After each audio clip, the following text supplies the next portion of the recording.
গতকাল রাত্রে একজন লোকে আমাকে কল করছে মেসেঞ্জারে।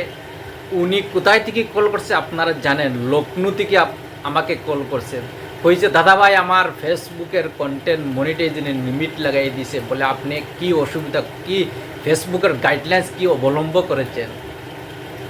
বলছে আমি একজন লোকের সুসাইড করেছিল আমাদের গ্রামের, সেই সুসাইডের একটা ফটো আমি আপলোড করেছিলাম, সঙ্গে সঙ্গে আমার কন্টেন্ট মনিটাইজেশনের লিমিট লাগাই দিছে। এটা কারণ কি? বলে ফেসবুকে আপনাকে কন্টেন্ট মনিটাইজেশন দিছে, আপনি অতটুক জানার পর 1-2 দিন কাজ করি তো ফেসবুকে কন্টেন্ট মনিটাইজেশন পাওয়াটা সহজ নয়। কমসে কম 2-4 মাস, 6 মাস, বছর দিন কাজ করছেন, তারপরে গিয়ে আপনাকে ফেসবুকে কন্টেন্ট মনিটাইজেশন দিয়েছে। আপনি অতটুক জানার পর এইরকম ভুল কেন করছেন? বলে তো জানি না আগে। এই রকম সুসাইডের ভিডিও বা ফটো থেকে আপনারা বিরক্ত থাকবেন, নাহলে ফেসবুকে আপনার যত বড় না আইডি হোক মিনিটে সাসপেন্ড করে দেবে।